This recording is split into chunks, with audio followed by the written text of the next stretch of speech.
Olá, está começando o Pauta Aberta desta quarta-feira. Hoje é dia 11 de agosto, eu sou Fabrício Binder e trago a partir de agora as informações do Departamento de Jornalismo da TV Evangelizar. Confira os destaques de hoje. Rejeitada por não atingir o número de votos necessário em plenário, a PEC do voto impresso, defendida pelo presidente Jair Bolsonaro, não teve apoio dos partidos do chamado Centrão. Câmara dá por encerrada a discussão do assunto. E o surto da variante lambda do coronavírus preocupa as autoridades das cidades de fronteira entre Brasil e Peru. Vinda do país vizinho, a nova cepa é foco das atenções de restrição das prefeituras. Pesquisadores mineiros desenvolvem um tratamento eficiente contra o vitiligo. Medicamentos são desenvolvidos a partir da serralha, uma planta utilizada como hortaliça na culinária mineira. E na nossa coluna de saúde, o assunto é a amidalite. Confira as dicas do especialista para lidar com o problema que pode ser causado por vírus ou por bactérias. Fique com a gente, o Pauta Aberta está no ar. A primeira notícia, rejeitada por não atingir o número de votos necessário em plenário, a PEC do voto impresso, defendida pelo presidente Jair Bolsonaro, não teve apoio dos partidos do chamado Centrão. Com a rejeição pela maioria, o assunto se deu por encerrado na Câmara dos Deputados. Deputados aliados do governo tentaram adiar a discussão da chamada PEC do voto impresso. Queriam que a votação ficasse para um outro dia. Mas o presidente da Câmara, Arthur Lira, pensou diferente e tratou de colocar o assunto em discussão ainda no começo da noite. Horas antes, de manhã, ele havia sido convidado pelo presidente Bolsonaro para participar da recepção ao treinamento das Forças Armadas. Não foi. Parte da mobilização saiu de Brasília com destino a Formosa, a 80 quilômetros dali, e desfilou pelas avenidas da capital federal. Quanto à votação, o governo precisava de 308 votos, 60% do total, para garantir a mudança já para a eleição do ano que vem, mas conseguiu apenas 229. 2 partidos aliados do governo foram fundamentais para esse resultado: o PP e o PL, do chamado Centrão, que deram apenas 27 votos para a mudança, 1/3 das bancadas. O PP lidera o Centrão. O presidente do partido é Ciro Nogueira, recém-nomeado na Casa Civil. Com o resultado em plenário, o presidente da Câmara deu por encerrado o assunto voto impresso. Todos os deputados que votaram hoje aqui foram eleitos pela urna eletrônica. É importante que haja o bom senso, de agora em diante, por parte do Poder Executivo, por parte do Poder Judiciário, para que todos nós possamos nos sentar e escolher uma maneira racional, clara, objetiva de aumentarmos a transparência, a auditagem, as dúvidas que por acaso possam pairar ainda em cima do sistema eleitoral da forma como se conduz. Dúvida de alguns brasileiros, de muitos brasileiros, que têm que ser respeitados.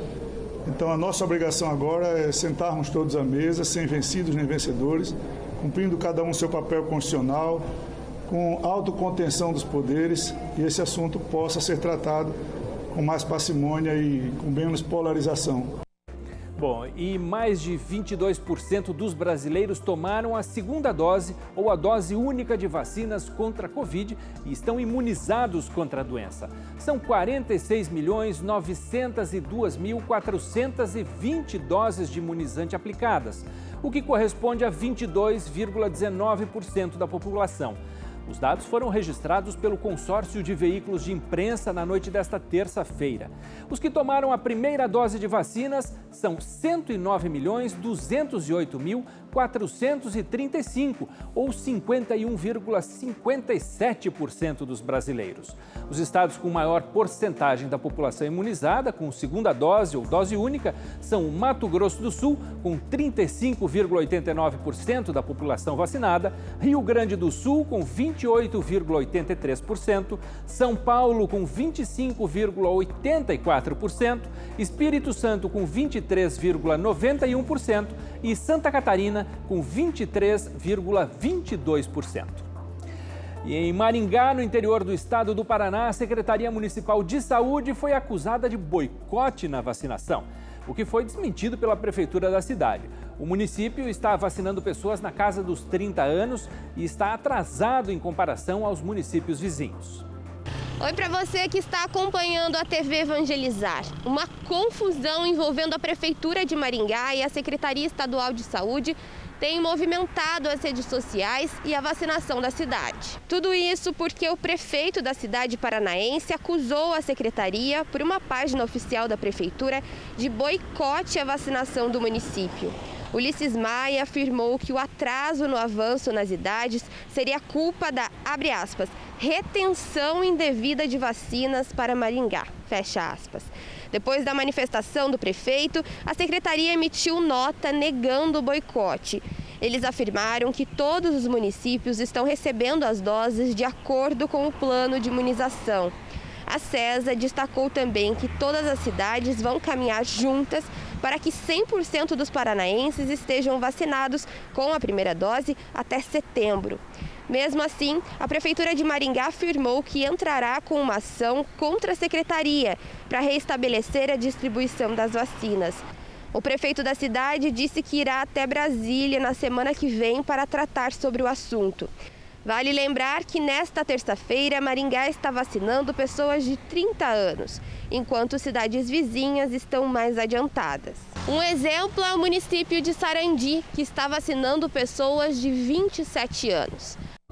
Um alerta de surto de uma variante do coronavírus que surgiu no Peru, a Lambda, fez 2 cidades brasileiras que fazem fronteira com o país vizinho entrarem em estado de atenção: Tabatinga e Benjamin Constant, no estado do Amazonas. A boa notícia é que, segundo o secretário de Saúde do estado, que esteve na região, a situação está sob controle.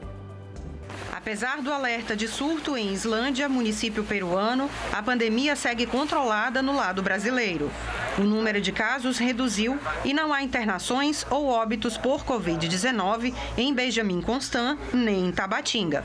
O secretário pretende voltar a Tabatinga em 15 dias para coordenar uma ação de vacinação, com busca ativa de casa em casa para vacinar o máximo de pessoas possíveis. Nós viemos pela preocupação com o surto que nos foi alertado, chegando aqui em Tabatinga, chegando em Benjamin Constant, vimos que as barreiras estão muito bem informadas. Assustou um pouco porque em julho eles tiveram 70 casos em Islândia do Peru, que é bem em frente a Benjamin Constant. Em Tabatinga, o governo do Amazonas também entregou equipamentos e insumos para ampliação do diagnóstico no laboratório de fronteira, que pela primeira vez vai realizar teste de RT-PCR in loco. A Associação Nacional de Médicos Peritos, responsáveis por realizar as perícias médicas do INSS, pode entrar em greve nacional, que será decidida em assembleia virtual nesta quinta-feira. Os representantes se movimentam contra a ampliação dos atendimentos para a realização do novo pente fino dos beneficiários, que se iniciou neste mês de agosto. Conforme informações da ANMP, a greve pode ocorrer devido à falta de condições sanitárias básicas, que pode colocar em risco os servidores e os segurados do INSS frente à pandemia da Covid-19. Essa não é a primeira vez que a associação se impõe contra a realização do pente fino durante a pandemia. No mês de setembro do ano passado, quando foi determinado o retorno do atendimento presencial do INSS, a entidade já afirmava não haver condições para esse retorno. Já a Secretaria da Previdência garantia do outro lado que estaria cumprindo com todas as regras e exigências sanitárias para evitar o contágio da Covid-19. Surto da variante Delta no Rio Grande do Sul e os impactos econômicos da pandemia na indústria automobilística. Confira esses e outros destaques agora no Informa na Cidade. O Hospital de Ibirubá, no noroeste do Rio Grande do Sul, suspendeu visitas a pacientes. O lugar passa por um surto de Covid. 5 pessoas internadas testaram positivo para a doença. 3 delas deram entrada no hospital sem a doença. A Ford anunciou que irá parar com a produção de Jeep Troller na fábrica de Horizonte, região metropolitana de Fortaleza. No comunicado, tornado público ontem, a Ford informou também que todos os funcionários serão desligados. Segundo informações do sindicato, a fábrica da Troller emprega 480 pessoas. 22 praias do Brasil foram classificadas como aptas a receber uma certificação internacional de gestão ambiental, turismo sustentável e qualidade de água. Desse total, 12 estão no litoral de Santa Catarina. Balneário Camboriú, Penha e Bombinhas concentram o maior número de praias. Já as praias da Barra e Mar Vermelho em Salvador voltaram a ser liberadas para banho ontem à tarde. Na segunda-feira, houve o rompimento da galeria da estação de tratamento de esgoto da região. A empresa de saneamento do estado informou que fará a coleta diária de amostras para saber da qualidade de água nessas praias. E no interior de São Paulo, o que tem alertado as autoridades são os casos de raiva registrados em animais. Só neste ano já são 4 casos confirmados na cidade de Piracicaba. Veja. Só neste ano, o Centro de Controle de Zoonoses de Piracicaba enviou mais de 100 amostras para exame diagnóstico de raiva em morcegos. No ano passado, o número foi ainda maior, com cerca de 300 animais recolhidos. Em 2020, foram 6 casos confirmados e agora, em 2021, já são 4. A preocupação com o possível aumento dos números só cresce com a campanha antirrábica suspensa pelo 2º ano seguido. Então nós temos que intensificar a divulgação e as orientações para que a população fique atenta e não corra risco, no caso de um contato possível com um morcego. Com a suspensão, a Secretaria de Saúde do Estado não envia as doses da vacina e as poucas que estão estocadas no local ficam para casos de emergência de animais que chegam recolhidos da rua. Existem 2 tipos de morcegos mais comuns em centros urbanos e alguns deles são facilmente encontrados dentro de residências. Apesar de não atacarem humanos e animais, ainda assim eles carregam o vírus da raiva. E o risco maior está no momento em que eles caem no chão e ficam expostos ao contato. A orientação ao encontrar um morcego caído é a população coloca um adulto, que possa colocar um recipiente como um balde, para isolar esse animal, retirar os animais domésticos, cães e gatos, próximo, que não possam depois ter um contato, crianças também, e acionar o serviço para que possa retirar esse morcego e encaminhar para o exame. Por isso, a importância da população ficar atenta aos sintomas dos animais em caso suspeito de contaminação. Se há um contato com um cão e um gato, que mesmo que ele já tenha tomado a vacina, teve o contato, nós temos que recolher o morcego e esse animal ele tem que tomar um reforço. Então ele pode vir, nós vamos reforçar a vacina nele para que ele aumente a imunidade dele. E no caso de humanos que possam, eventualmente, ter tido contato, não é necessário nenhuma lesão, mordida, apenas o fato, muitas vezes, de tocar no morcego, às vezes pensa que é uma folha, pegam no morcego, ele deve procurar o serviço de saúde, um pronto-socorro, que vai passar pela avaliação médica e o médico vai decidir em cima de um programa o qual será a conduta dele. Causadas por vírus ou bactérias, as amidalites trazem muito incômodo aos seus portadores. Confira as orientações do especialista para lidar melhor com o problema. Você sofre com amidalite? O que é amidalite? É uma infecção provocada nas amígdalas. Lembrando que a amígdala são aquelas glândulas que ficam lá no fundo da garganta, de um lado e de outro. Você só vê realmente se abrir na boca. Você não toca na amígdala, então se tocar aqui não é amígdala, é um linfonodo, é uma íngua que está aumentado de tamanho, geralmente pela infecção. E também você olha ali. Ela é uma glândula, um órgão de defesa, só que às vezes elas são combatidas por infecções. A grande maioria das infecções de amidalite são virais, mais de 80% é viral. Ou seja, se é viral, não tem necessidade do antibiótico. Doutor Paulo, como assim? Amidalite não precisa de antibiótico? Na grande maioria das vezes não. 20% daí sim vai precisar. Por isso é importante passar em consulta online ou presencial com o médico otorrino. Doutor Paulo, como que eu vou mostrar minha amígdala através de uma consulta online? Te dar uma dica. Você pode pegar aqueles palitinhos que o médico tem no consultório ou um palitinho para fazer sorvete. Pega aqui e abaixa. Ou então, a maioria não vai ter, você pode pegar a própria colher. Pega aqui essa parte da colher, lava bem. Pega na língua aqui, não na beiradinha, mas lá no meio. E fala a letra E. você vai conseguir ajudar o médico otorrino a avaliar para você. Você pode tirar uma foto antes ou então mostrar para ele ao vivo nesse vídeo. Ou se preferir, a consulta presencial. Tem essa facilidade para você também hoje em dia, tá bom? Então, a amidalite viral vai dar dor de garganta, vai dar febre, é 38, 38,5 e também vai formar os linfonócitos, essas glândulas que se formam no pescoço. O paciente que tem amidalite bacteriana, a dor é muito mais intensa, tanto na garganta, no corpo, febre muito alta, pode chegar até 39, 40 graus. E o paciente também tem sofrimento na região da garganta. Pode formar o abscesso periamidaliano, quando formar um pus na região lá do lado da amígdala, que só com procedimento, com uma extração, com uma seringa, com uma agulha, para puxar o pus que está acumulado. E também, além disso, a amidalite bacteriana forma aquelas camadas brancas, são as placas bacterianas.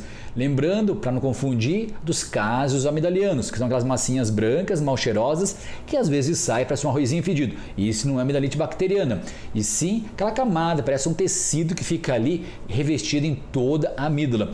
Então é importante você não fazer a automedicação, que você pode confundir uma coisa para outra. Lembrando que a amidalite aguda pode virar para uma amidalite bacteriana, então não aconselho tomar um antibiótico de prevenção achando que vai virar, porque se tomar de prevenção antes da época ideal para a bacteriana, você pode criar uma resistência, daí sim, quando precisar, não vai adiantar essa infecção.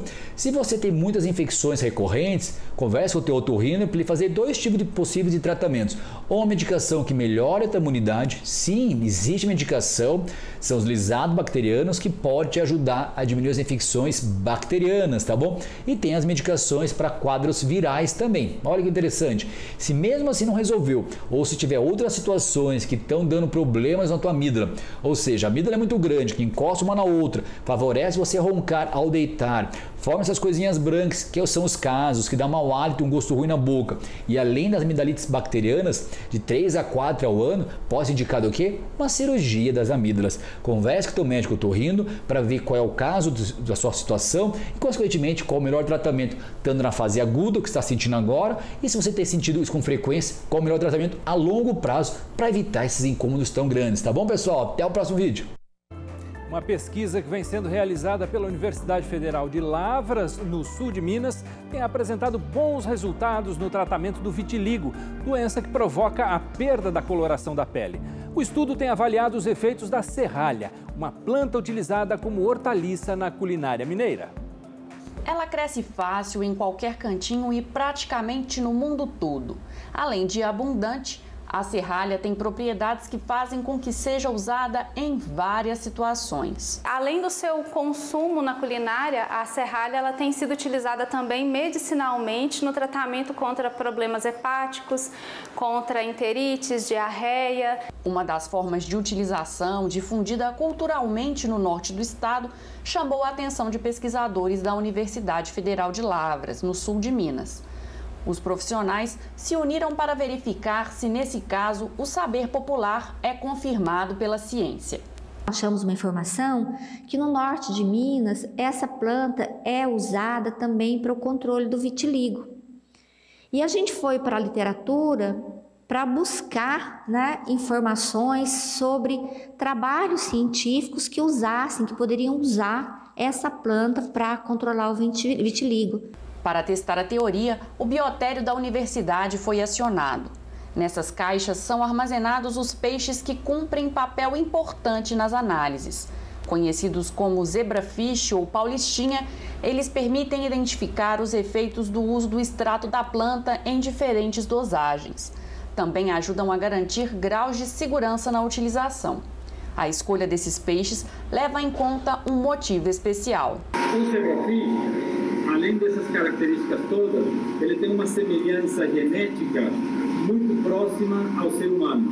Então, 70% dos genes são semelhantes no ser humano. A pesquisa, que ainda está em fase preliminar, já traz resultados animadores. Diferentes concentrações de serralha foram utilizadas nesses embriões do zebrafish e é possível perceber o aumento na produção de melanina em comparação com o embrião que não recebeu o extrato da planta. Agora, os estudos continuam até que no futuro possam dar origem a um medicamento para a doença. Nós precisamos de investimento para que a gente possa fazer todas as análises da composição química específica, na procura de um biomarcador, na procura de uma dessas substâncias componentes do extrato de planta que nos indique que realmente ela está fazendo esse efeito. Ainda temos um caminho longo até chegar à aplicação em seres humanos desses extratos, especificamente no tratamento do vitiligo. Apesar dos bons resultados, Luciene alerta que ainda é cedo para que a população recorra à serralha para o tratamento de vitiligo. E mesmo as plantas medicinais precisam ser utilizadas com segurança. São estudos preliminares e a gente não aconselha que as pessoas comecem a usar a serralha para tratar o vitiligo, né? Então nós temos que confirmar se realmente essa planta tem esse efeito no controle da vitiligo. É um trabalho do vitiligo, é um trabalho que a gente já está fazendo, que está em andamento. Agora vamos ao destaque internacional. Graves incêndios florestais seguem consumindo diversas regiões do mundo. Nesta terça-feira, o número de mortos pelas chamas na Argélia chegou a 65, enquanto na Itália, o fogo deixou uma mancha de devastação no Parque Nacional de Aspromonte. Na Sibéria, mais de 1,5 milhão de hectares foi perdido neste, que é o verão mais seco em 150 anos. O número de vítimas das dezenas de incêndios florestais que tomam a Argélia não para de subir. Nessa quarta-feira, o país contabilizou pelo menos 65 mortos. 28 deles eram soldados que lutavam contra o avanço das chamas que começaram há 2 dias. Outros 12 militares seguem internados em estado crítico. Na Itália, os incêndios florestais provocaram uma nuvem de fumaça captada por imagens de satélite. O fogo atinge a região da Calábria, no sul do país, e deixa uma grande mancha no Parque Nacional de Aspromonte. De acordo com dados do Sistema Europeu de Informação sobre Incêndios Florestais, mais de 40 quilômetros quadrados de florestas foram perdidos. Já na Sibéria, as chamas continuam a devastar a região de Yakutia. O presidente russo Vladimir Putin ordenou às autoridades na terça-feira que enviem reforços ao local. Mais de 4.000 pessoas lutavam contra o avanço do fogo. De acordo com autoridades locais, este é o verão mais seco de Yakutia em 150 anos. A região é considerada uma caixa de pólvora que viu incêndios florestais rasgarem mais de 1,5 milhão de hectares de sua floresta pantanosa. E superando o Facebook e suas plataformas de mensagens, o aplicativo de mensagem não é essa notícia que eu vou ler agora, vamos corrigir. Agora vamos falar sobre o Festival de Música Vem, música católica aqui da TV Evangelizar, e já foram escolhidas as 12 composições que vão competir, veja só. O Festival de Música Católica Voz, Evangelizar e Música, o Vem, já selecionou as 12 composições que serão conhecidas no dia 11 de setembro. É a primeira eliminatória que acontece aqui na sede da TV Evangelizar em Curitiba, na capital do Paraná. Ao longo das eliminatórias, a curadoria técnica analisou mais de 400 canções autorais e inéditas e que foram interpretadas pelos seus próprios compositores. E atenção para os selecionados: Ana Rita, de Itaúna, Minas Gerais; Andressa Maria Leite, de Jundiaí do Sul, no Paraná. Não vejo a hora de participar deste festival, estou ansiosíssima. Edu Fayon, de Rolândia, também aqui no norte do Paraná. Gabriel Oliveira, de João Molevade, de Minas Gerais. Geusa Soares, de Cajazeiras, na Paraíba. Jaqueline Mota, da cidade de Simões Filho, na Bahia. Júlio Ribeiro de Maria, vem de Caieiras, na região metropolitana de São Paulo. Lucas Ferreira, de Marília, interior de São Paulo. Marcelo Mariano, de Fortaleza, no Ceará. Eu tenho certeza que vou aprender muito com os jurados, com todo mundo que vai estar lá. Thalita Fernandes, de São Bento do Sul, aqui pertinho da gente em Santa Catarina. Vitor Hugo, de Juiz de Fora, também em Minas Gerais. E Wesley de Figueira, o Teté.